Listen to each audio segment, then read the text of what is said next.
After making one of the longest Game of the Year videos for 2020 in what I think was a terrible format that I'll totally blame on COVID, I decided to yet again mix it up with a tier list, which I can't believe took me 5 years to finally realize might actually be the best format. Be prepared for me to rank just 62 games and spend an average of 30 seconds explaining why it is where it is. Timestamps are below. Hopefully the visual sidebar will save time by telling which games came out in 2021, ones that I missed in 2020, ones that I played in co-op, whether I actually finished the game, or if I decided to make a video on it or not. I can't do them all. Afterwards, I'll do a top 12 breakdown to decide what the number one game is. Without further ado, in chronological order, let's begin 2021. Gears of War 5 focused less on stupid hipster characters and cringe writing by bringing back Marcus and Cole, along with them better humor. Actual bosses just went a little overboard on trying to make it every type of genre possible.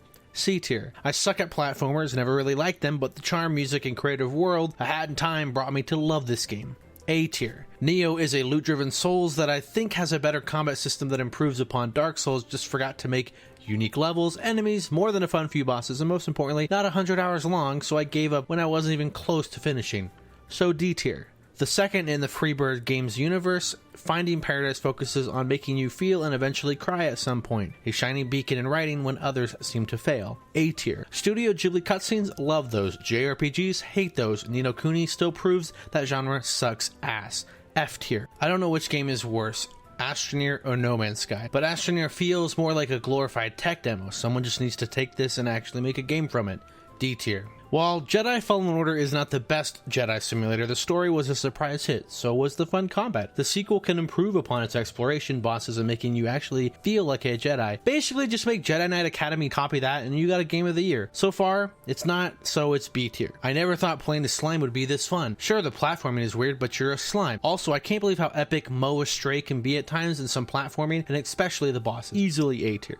The beauty of playing games years later, all the woke hate from someone thinking this game is hating on white people baffles me. Sure, Wolfenstein New Colossus is crazy over the top, but I loved it. Just wish it had a little more combat than what was offered, as I felt the ratio of having fun killing Nazis was far too few, and I just wanted more. B tier. You should know my stance on roguelikes by now. It could be its own video. Curse of the Dead God barely gets in C tier because it has a fun Souls-like combat system with some challenging boss fights. It's only ruined by too many repeating arena fights, lack of variety, and it's way too freaking easy to break the game. But I did play it more than Hades, so that's why it's in C tier. I loved playing Evil Within 2 in 2019, missing that horror vibe and having a story that makes zero sense that only Japanese developers can do. Evil Within had more Resident Evil vibes than Resident Evil 8. Yikes. But here, Evil Within B tier.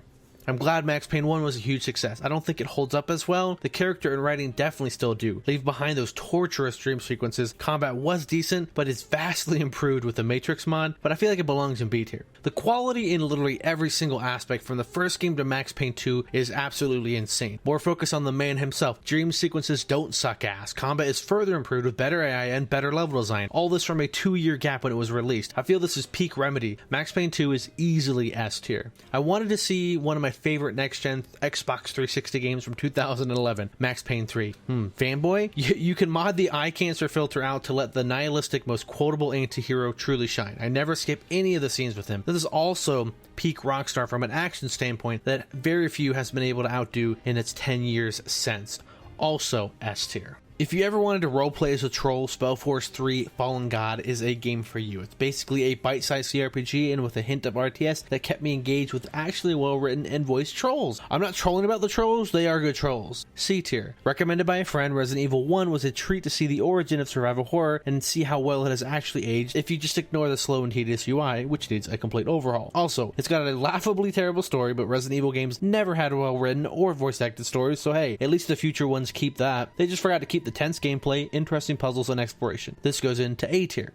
I did not expect It Takes Two to be one of the greatest co-op games of all time. It's made by EA, published at least. Everything about this game is pure awesome, except the daughter. She's the reason for the divorce. Joking aside, this is the only time I actually agreed with the Game Awards show in winning Game of the Year, and anyone that thinks otherwise, name a better co-op designed game. This is the easiest S tier I've ever given, and a first for a 2021 game. Ghost Runner is a one-hit kill game with FPS, melee, and platforming that makes you feel like a goddamn ninja. You just have to ignore the Matrix levels and some of the bosses, and you get a B tier game. One of From Software's best game, Dark Souls 3, still kicking it 5 years later with its PvP community. Had a blast getting my ass blasted. Yes, I made a gay joke, and that's to soften you the fact that I forgot how much I dislike this fully co-op Dark Souls experience. Yes, I mean a full run from start to finish. I'm not going to go on a massive rant, but I'm just saying it took in 5 years. I've still yet to complete it with 3 separate people. Prove me wrong that the co-op and any Souls-like improves the game.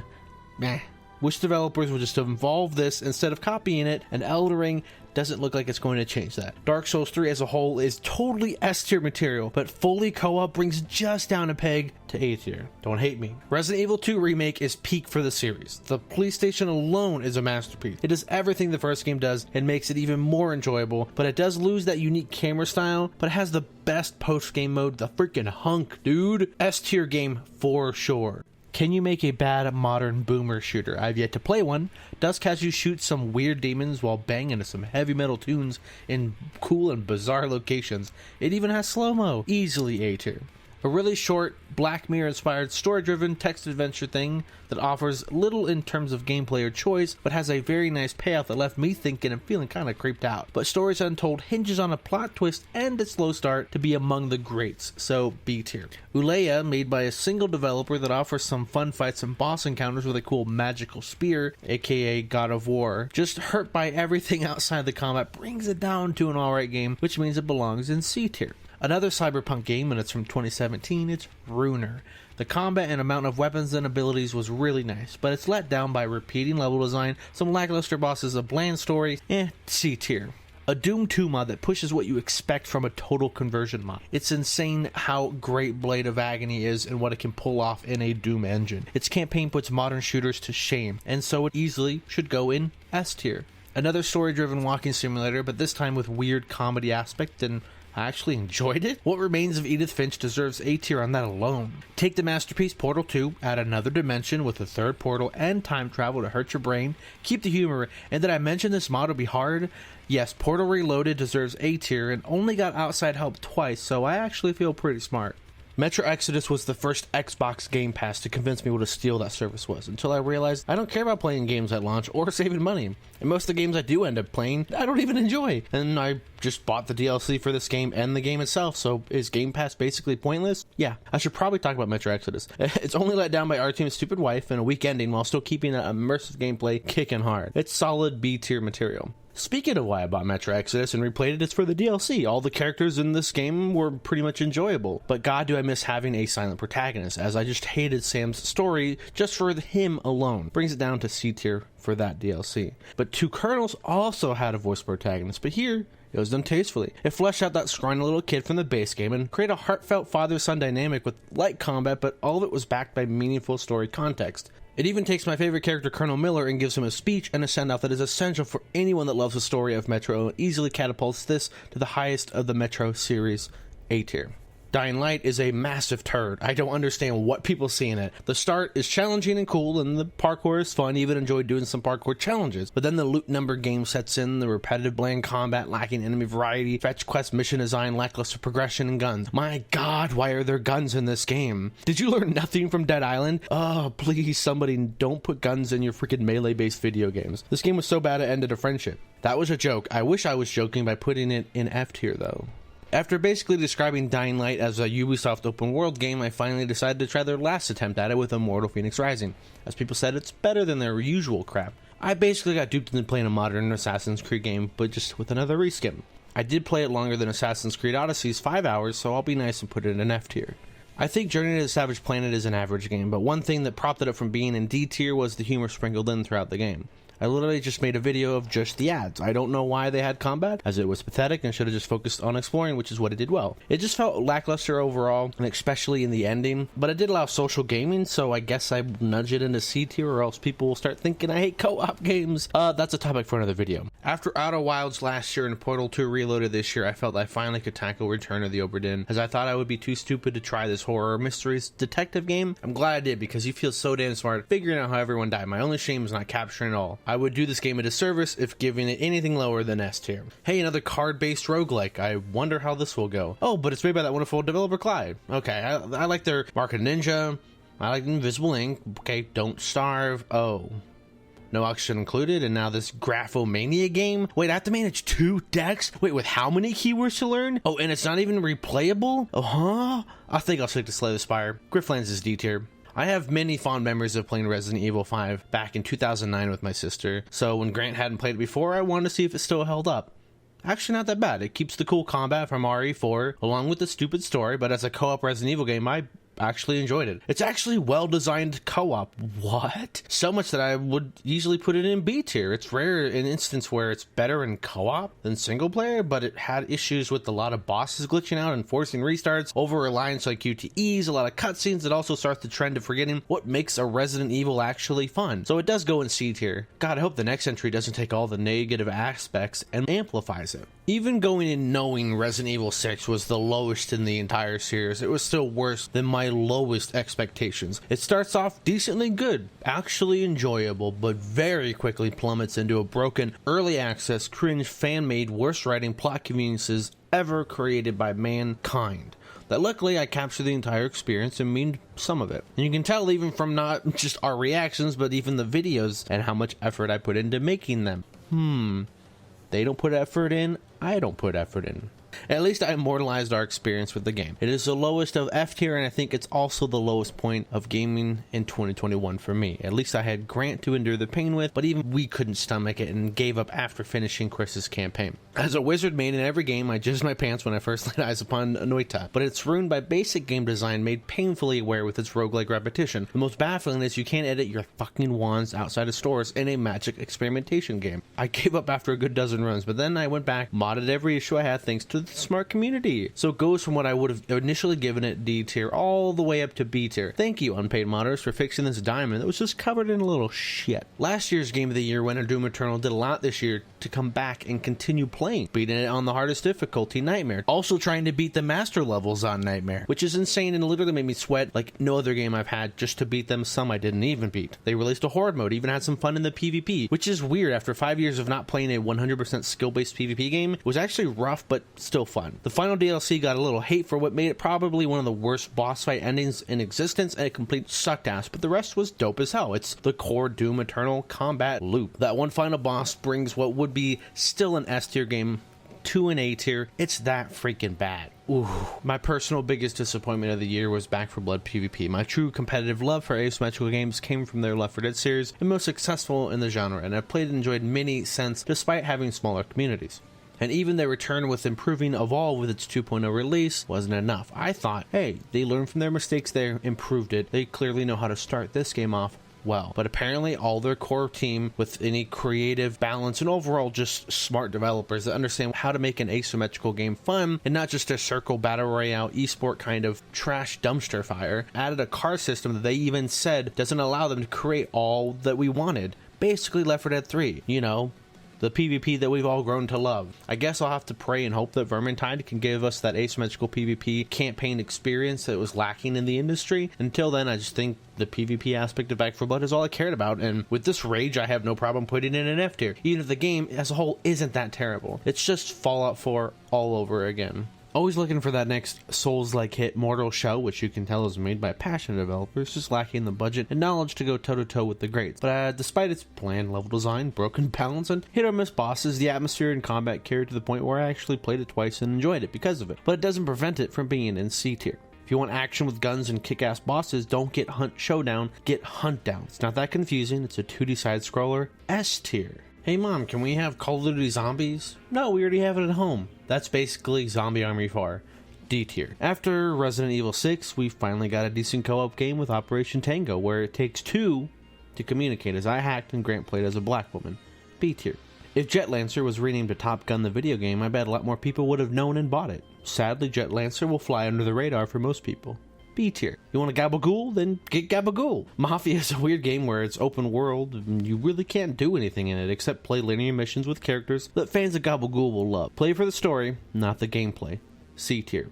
Rain World is a pain in the ass kind of game. On one hand, there's literally nothing like it. You roleplay as a cat slug and try not to die. Spoilers, you die a lot. My god, is it crazy how much you can get into this game as the world tries to kill you. And even when you don't die, it's epic. And then when you do, you don't blame them because they're creatures and they're just hungry. It's The ecosystem. Rain World is the only game I think I've never finished and actually give high praise, because I will never forget it. Move over, Dark Souls, you lost the hardest game ever adjective. It's Rain World now. A tier. Little Misfortune is a deceivingly cute game that has amazingly dark humor that trolls what you expect from a point-and-click driven game. Just a warning, there are moments that are really dark, and even with the jokes it can be hard to progress. It might even make you cry, but hey, I'll do this to cheer you up. Happiness to everything. Easily A tier.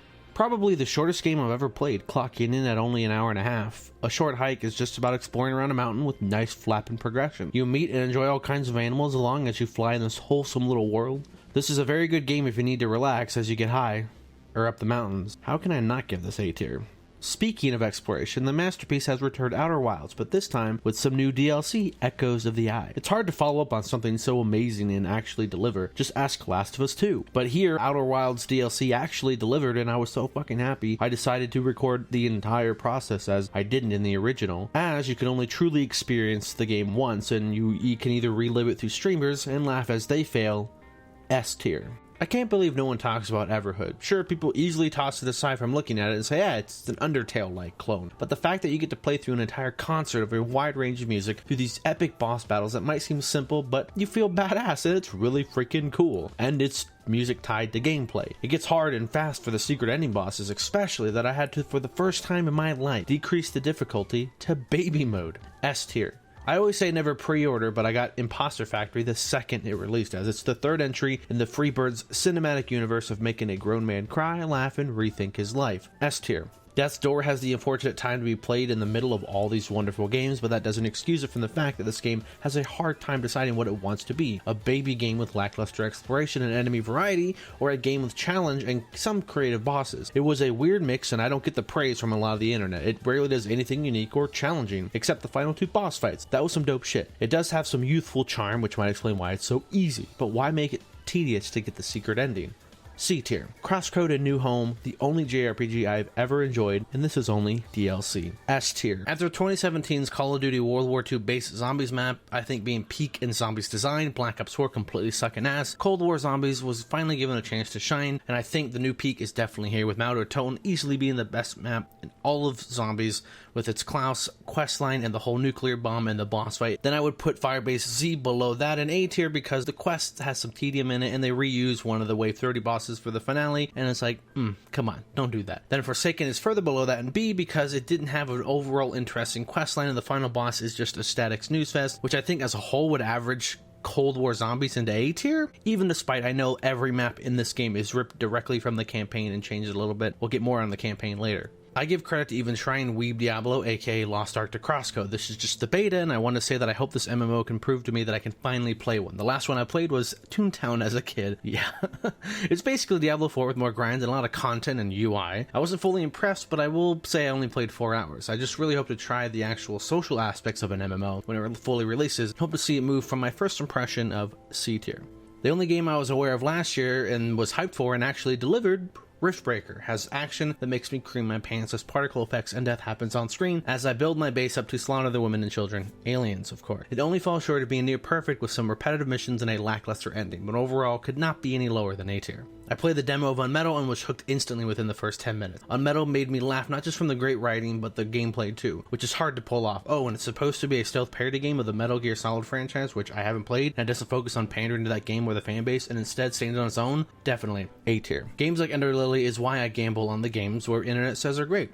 It worked out this time, with more 2D Metroidvania action without tedious backtracking and a great array of skills to min-max the tough-ass bosses. I didn't expect to enjoy the story, which doesn't overload you with text and backstory, like a lot of JRPGs and anime-style games do. I don't know why. And it also has some absolutely beautiful music that I just had to buy the soundtrack for. And if only it was that final boss and level wasn't so lackluster and felt rushed, this would easily be higher than A tier. After playing the Blades of Agony mod and hearing from the Doom community that the second episode of this Little Ashes mod just came out and found out it was a post-apocalyptic stalker style game, You bet your ass I'm gonna play it. I'll say that the first episode is probably like B tier because it's really short, ends abruptly, and is pretty simplistic for what is to come later. But the second episode vastly improved. I don't even know where to begin. No longer linear missions. It's now open hub-based backtracking levels. You can now mod your weapons. The bike feels more part of the game now. Multiple twists and turns and an ending that also feels epic and complete even though a third episode is actually planned. The levels are more complex, almost too much to the point where you can forget where you are and get lost. It's got so much variety in the missions, quests, and level layout, and enemies and overall structure that ended up being 4 times longer than the first episode, and I didn't even notice it, and just time flew by. This is easily an S tier game. I wanted to see what a modern shooter can do with a modern engine for a single player campaign shooter. And now I understand why the old gamers get upset with the trends of Call of Duty Cold War. Sure, it's got much varied missions and gameplay, but it's shallow as hell and so easy that I feel the game basically plays itself. Do I even need to do anything? Sure, the pacing is lightning fast, but with a bland story and characters I don't even care to invest or know, it's just eh. Just look at Wolfenstein New Colossus to see how this game should have done it, but better. Cold War campaign, D tier. Has me worried for Modern Warfare's campaign. Unsighted is a game where it's mostly lesbian women fighting against thankfully not men, but time itself. This unique time-based Metroidvania where you choose who lives and dies was actually too stressful as I like to chill while exploring, so I turned it off. Plus the characters are bland as hell. Despite that, you still get to enjoy a nice world with fun combat and explore while riding a freaking Beyblade and not 1 but 2 grapple hooks that is sadly way too easy. So C tier. Easily coined as top-down Tarkov, Thunder tier 1 is lacking in polish. It actually does sound like Tarkov, but it offers a bite-sized tactical hardcore game that doesn't require reading a manual or investing 50 hours to enjoy and makes you feel like a B-tier operator. Hotline Miami, but with some tactical stealth. Intravenous has improved AI that could actually taunt with your mic. Another one-hit kill gem that deserves S tier and ends the year of 2021 on a high note. I guess I'll start by giving awards out for special games and will eventually lead up to my personal game of 2021, and I'll spend a little more time explaining why I love each one of these games. Let's start with Mortal Shell that I thought was going to be for my 2020 video, the best carryover game. Seeing as I guess I forgot about Ghost Runner and the fact that Mortal Shell had more issues in terms of balance, challenge, and boss design, which Ghost Runner did better in terms of boss design minus the final one and had stupid slow Matrix story bits. But being a one-hit game with super tight combat that had a nice tower boss gauntlet, fun platforming, and it's actually going to get a sequel to hopefully make a genre staple later on, but for now Ghost Runner wins the best carryover from 2020.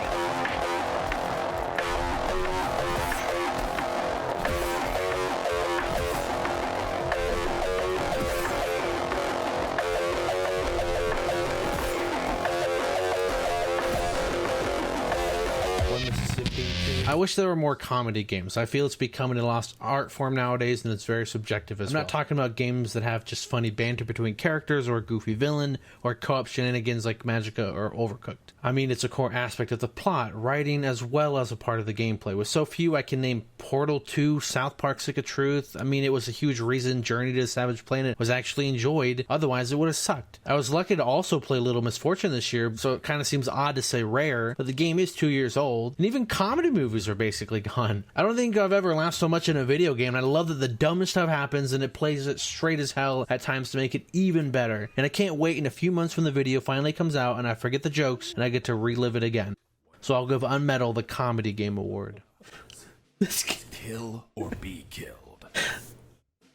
And I wasn't going to be killed by some dirty toilet. Lucas Pope is the pinnacle of creating niche, nothing like it kind of games, and I feel bad for pirating Papers, Please back in the day, but I made up for it for buying Return of Obra Dinn at full price. What can I say about the game? You look at oddly gorgeous and 2D freeze frames and stare without having your eyes bleed to solve an entire boat's worth of people's death, and mystery? The mystery is not the draw, it's definitely being Sherlock fucking Holmes, and you feel so smart putting the pieces together, and I can't believe I waited 4 years. I'll give it the Big Brain Game Award. We're clubbed by Brennan. This motherfucker is Henry motherfucking Brennan, dude. Finally. You're in 17 memories. Just like with comedy, ever since the rock band craze, musical gameplay has always been dead, with only Wonder Song from 2019 being the one standout. Now Everhood is added to that list, but with actual gameplay and challenge. It's basically a boss rush. What could I ask for? It even had a nice twist at 2 points, and I got to take part in a musical concert and kick ass. It's a very simple game, but simple doesn't mean bad. I'll give it finally a musical game with gameplay award.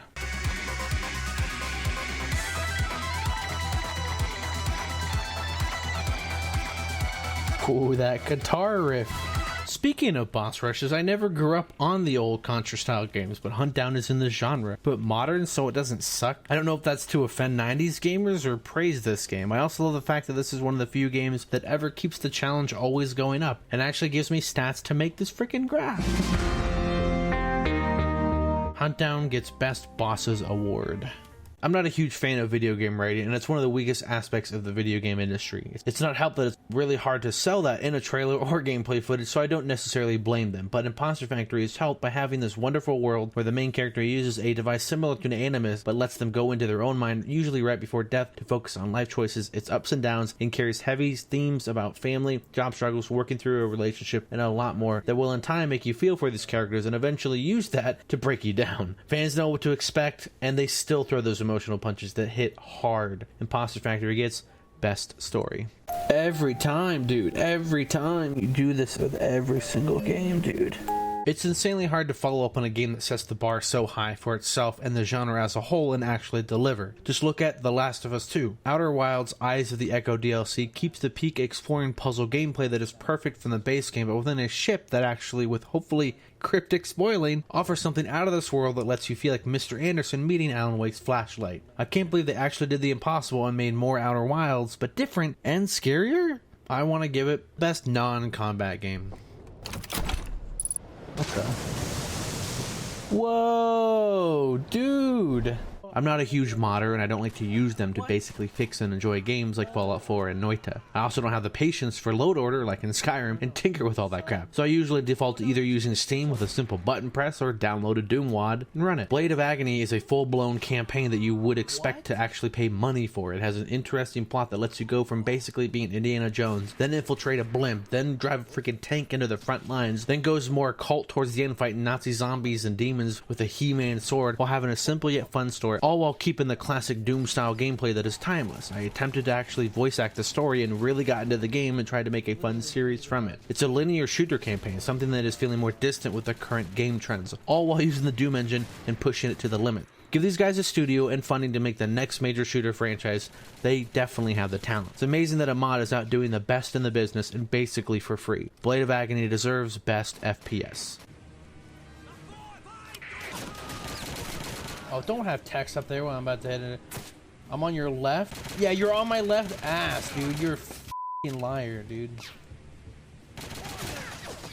Hey man, I'm on your left. Private Ryan, you suck ass, man. Usually when we look forward to games, they rarely live up just to a normal amount of excitement. We can sometimes be people that expect developers to continue from their previous work's success, like Deathloop and Back 4 Blood, but fall short compared to their previous work. Some in fault of marketing, like Fallout 76 and Cyberpunk, and then there is Halo Infinite, which takes the open world design and uses it to basically make a worse Ubisoft trademark open world game. Hopefully I got a few with that, because Riftbreaker was the only game I knew before the year started that actually delivered on what it wanted to do. Build big bases to defend against aliens with a robot mech that slaughters thousands with cool weapons in a beautiful world. They did use their last game, X-Morph Defense, as a template, but built on top of it like Deathloop and Back 4 Blood should have done. They had a demo to tease what it was like to get me excited versus telling me how cool it was going to be, even though I already bet it would because they made tower defense fun. Well, pretty much every game that I knew before the year started and was excited for failed to get me even out of my chair. Riftbreaker outshined every single developer that had 100 times their budget by just giving me what they promised. So I'll give Riftbreaker the Delivered on Their Promise award.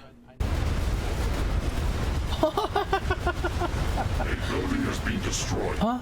After Hotline Miami, my love for these near one-hit kill style games has grown as the genre has also taken the format and expanded it, with Katana Zero and Synthetic from last year, Ghost Runner and Jet Lancer this year, showcasing that this tense, high-risk, high-death count style gameplay is not stopping. And while I've always waited for Hotline Miami 3, I think I found it in Intravenous. The mixture of stealth into getting my head blown off by a gang of men was further heightened by the AI feeling at times actually smart. But I don't know if that's high praise when the industry just sucks at doing AI right. For such a simple top top-down style game, the depth in the weapons, sound, and lighting actually makes Intravenous feel more top-down Tarkov than Thunder from Down Under. So I'll give Intravenous getting some sneaky action award. What are you gonna do, huh? What are you gonna do, brothers? I got a goddamn fucking Desert Eagle. Shh.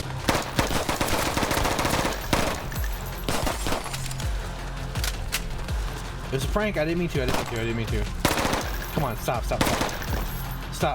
okay? You think your jokes are funny? No. Show your face now, so I ain't going in there. What else are you gonna say, huh? What else am I gonna say? I'm a little bitch. Oh, calling me out. I'm gonna shut your mouth with my cock. As a champion for unique and creative games over anything, it's rare when one comes out, and even rarer when it happens to be a co-op game. The amount of content could easily be split between two games. The levels, mechanics, world, humor, sincere writing, and pure fun this game gives makes me not care that it's a casual baby game in terms of challenge that I slam other games for. Here, it's so that non-gamers can take part in a once-in-a-lifetime experience and share that with loved ones or friends across all generations, all skill levels, and sets a new bar for co-op design. And I gladly give it the Best Co-op Award. Oh my god. It's so good! What is happening? Dude! What? How? What? You have abilities? Dude! This next award seems it should go to Resident Evil 6, as you can see our general enjoyment plummet the longer we get into the game, and I didn't even need to meme it to actually make it funny. But I enjoyed the start, and the first video in the series is so fucking good that I've rewatched it at least a dozen times. I went in curious to see how this could possibly be the worst Resident Evil game, and I was proven why, and luckily I recorded it all. But the game I had no idea was going to equally start out nice, with tough zombies that kicked your ass, an unknown world to explore, equally fell into boredom like no other game. But it's an open world, so it's a lot more of nothing happening. You have the best part being the story because it's so terrible, it's actually fun to riff on and laugh at. And it's shown in the video series, as nothing else was truly that engaging. The melee combat is somehow its core combat loop, but it's shallower than Killing Floor 2's Berserk class. Let that be said, another game's class you could never end up playing has more depth and satisfying to use versus a game that is built directly and totally for it. The parkour is nice, but if I only wanted that, I would just go play Mirror's Edge or Short Hike or my game of the year. I'm gonna wind down by listing all the wrong things before it goes into a huge rant. It has the worst number simulator driven loot, quests that belong in an MMO, no unique or creative special zombies that engage you, guns, consent driven co-op mission confirmation. Did I mention that quests feel like fetch hunts, guns in a melee based combat system, parkour that might not work? Please don't put guns in the sequel. AI with guns. Did I mention guns trivializes the game to monotony? Dying Light gets what do people see in this game, and no, co-op does not make the game better, it makes it tolerable, aka this game sucks award. They got the parkour system and they're like, alright, use it, and I'm like, man, I got my grapple hook. I can just circumvent the entire thing that makes the game unique. Oh man, oh, no, I'm glad we're not the sub. Wait, was that it? Wow. What the fuck? We go all the way here to fucking do this, man. What the? Just to see them push a boat, man. I thought it was like, I thought they were building up to something like, we did multiple of their quests, like, you know, and then eventually led to this. I was like, and then that's it. So now do you understand why I said they should change the setting? Setting what? No, it has nothing to do with the island. We're on an island, dude. What do you mean? Look at this. This is an island.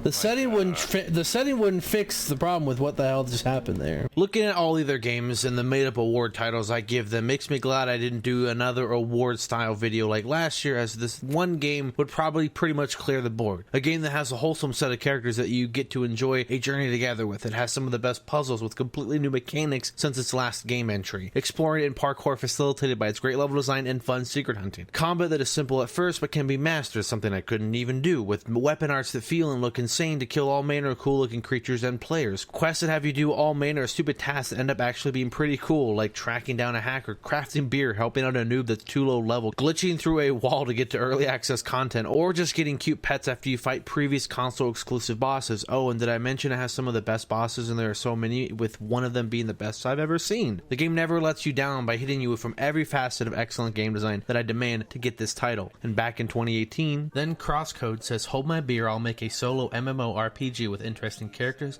puzzles, combat, and be a lot longer than you expected. That's what she said. What I said was right on the nose, and I could not be any happier than to give a freaking DLC Crosscode A New Home my game of the year. Oh my god! Oh, this is amazing! This is freaking amazing. I'm actually kind of worried, but let's put a face on for everybody. How come you don't get elemental overload, dude? Freaking hacker. Dude, put the, no. I totally forgot you can bounce stuff. It's so obvious. Pet the tank. How do you pet a tank? What sound does it make?